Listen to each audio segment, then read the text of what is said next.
नमस्कार दोस्तों, अभिवादन स्वीकार करिए अपने बेटे छोटे भाई शुभचिंतक का। आज काफ़ी दिनों के बाद हम आपके बीच लाइव हुए हैं। कारण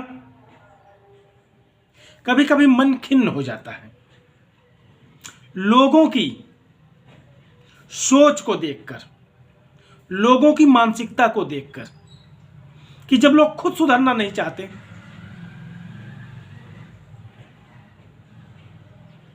तो इस देश का भगवान ही मालिक है। बहुत ही अफसोस के साथ कहना पड़ रहा है, आज की मौजूदा परिस्थिति को देखते हुए कभी यक्ष ने युधिष्ठिर से प्रश्न पूछा था कि संसार का सबसे बड़ा आश्चर्य क्या है, तो युधिष्ठिर ने जवाब दिया था, लोग यह जानते हैं कि एक दिन उन्हें मरना है, अर्थात मौत निश्चित है, फिर भी लोग जीने की चाह करते हैं और उसके लिए क्या क्या नहीं जतन करते हैं। यही सबसे बड़ा आश्चर्य है। इसी प्रश्न पर अगर आज वही यक्ष प्रश्न पूछे तो सबसे बड़ा आश्चर्य वो नहीं होगा जो युधिष्ठिर ने जवाब दिया था। आज का सबसे बड़ा आश्चर्य यह होगा कि देश की जनता, खासकर हमारे भारतवर्ष की जनता, यह अच्छी तरह जान रही है कि यह राजनीतिक पार्टियां, यह सत्ताधारी पार्टियां हमारे बच्चों के भविष्य को अंधकार की तरफ ले जा रही हैं, हमारे देश को अंधकार की तरफ ले जा रही हैं, विनाश की तरफ ले जा रही हैं। यह सब जानते हुए भी जाति के नाम पर, धर्म के नाम पर, मजहब के नाम पर, अपने पराये के नाम पर उन राजनीतिक पार्टियों के द्वारा खुद को छला जाना स्वीकार करते हैं और यह जानते हैं उन्हें छला जा रहा है, इसके बावजूद उन पार्टियों का साथ देते हैं। इस कलयुग का सबसे बड़ा आश्चर्य यह होगा। मेरे साथियों, आज हम बहुत सोचने के बाद आज पुनः आपके बीच आए हैं और हाथ जोड़कर प्रार्थना करते हैं कि आप अपने बच्चों के भविष्य को लेकर के जागरूक बने, उन्हें पकौड़ा तलने लायक सीमित न रहने दें, उन्हें लोगों की चाकरी करने लायक सीमित न रहने दें, उन्हें सिर्फ कांस्टेबल, क्लर्क, चपरासी बनने लायक सीमित न रहने दें, उन्हें अच्छी शिक्षा ग्रहण कराने के लिए अपने कर्तव्यों का पालन करें। और यह आपका संवैधानिक हक है। आपको संविधान के द्वारा, खास करके आपके 6 वर्ष से लेकर के 14 वर्ष तक के बच्चों को आर्टिकल 21A के तहत यह अधिकार प्राप्त है। RTE एक्ट के तहत गरीबी रेखा से नीचे जीवन यापन करने वाले बच्चों के मौलिक अधिकार है। इन सब के बावजूद जिस प्रकार हमारा मिडिल क्लास और लोअर मिडिल क्लास अपने बच्चों के भविष्य के साथ खिलवाड़ कर रहा है, वह चिंता का विषय है। वह सोचता है हमारी सरकार तो हमें गेहूं चावल दाल दे ही रही है, लेकिन वो यह नहीं जान पा रहा है कि गेहूं चावल दाल के बदले हम अपने बच्चों के भविष्य को अवरुद्ध कर रहे हैं, अपने बच्चों के पैरों में बेड़ियां डाल रहे हैं। और यह सरकार हमें टुकड़े फेंक करके हमारे बच्चों को एक तरह से मानसिक दास बनाने की कूटनीति पर कार्य कर रही हैं। यह सरकारें कभी नहीं चाहेंगी कि वो आपको आर्टिकल 21A का संपूर्ण लाभ मिले,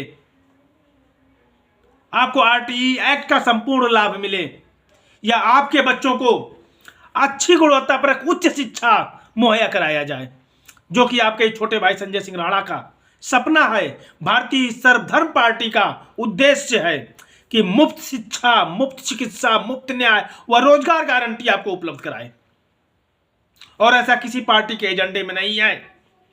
उदाहरण आप देख रहे हैं, चुनाव आते हैं, राजनीतिक पार्टियां आपको तरह तरह के लोक लुभावने वादे करती है। किसान सम्मान निधि 2000 रुपए के नाम पर, 100 यूनिट बिजली के नाम पर, 20,000 लीटर पानी के नाम पर, ऐसे अनेक अस्थाई प्रलोभन दे करके सरकार आपका कीमती वोट अपने पाले में डाल लेती है। और बदले में आपको क्या मिलता है? 300 का सिलेंडर 1000 में, 1200 में, 1500 में, 50 रुपए का पेट्रोल 125 रुपए तक हमने सभी ने लिया है। आखिर 2019 के बाद से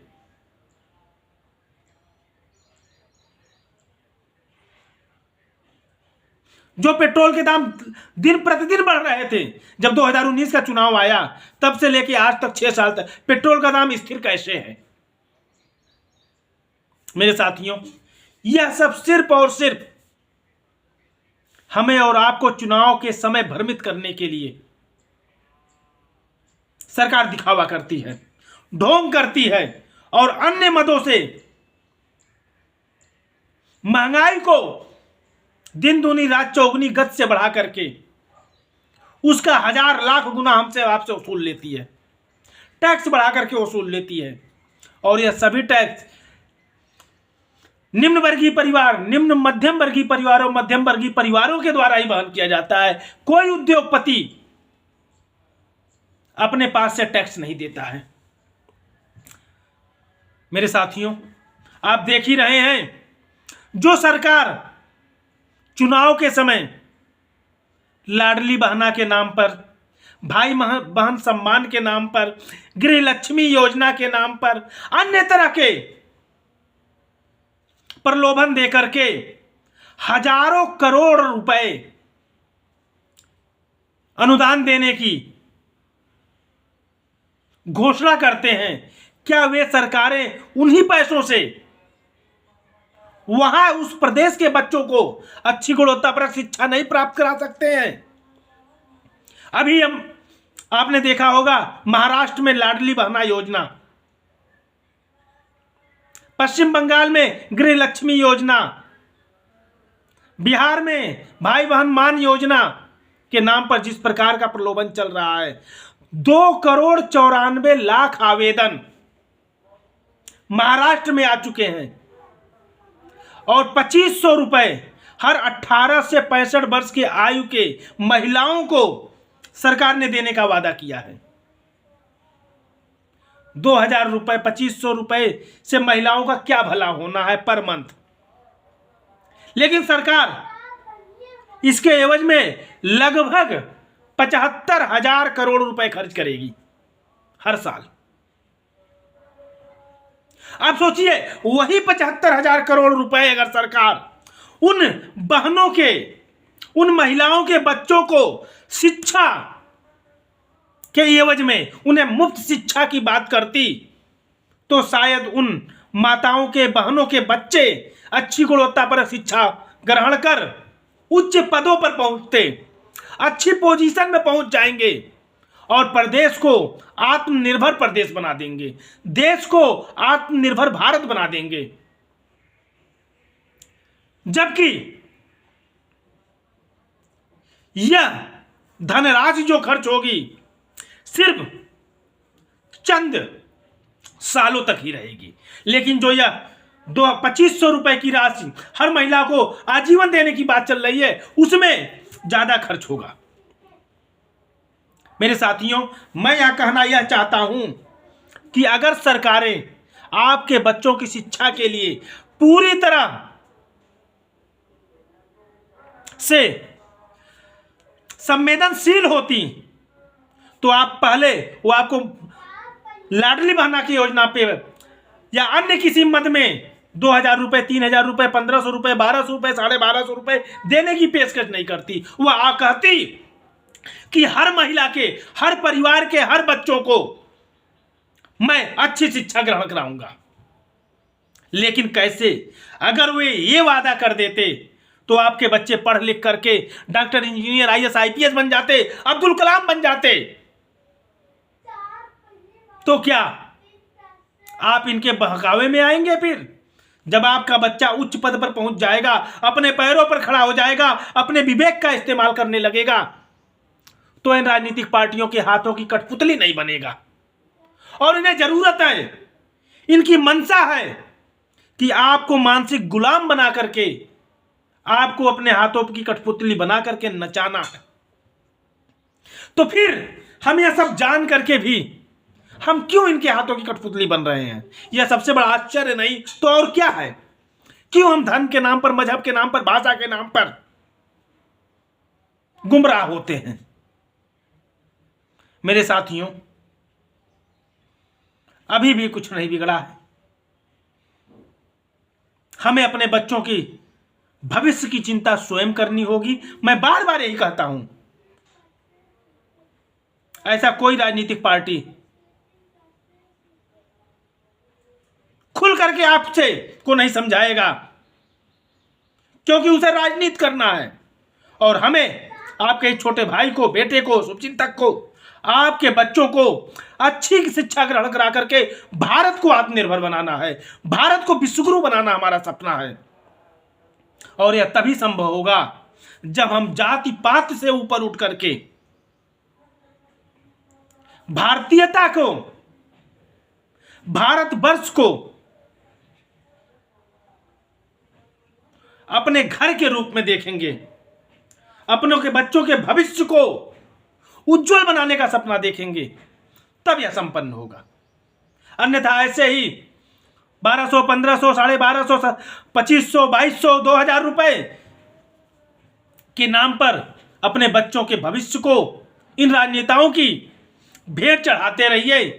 कभी भी भारत का भला नहीं होना है, न तो आपके बच्चों का भविष्य सुधरेगा।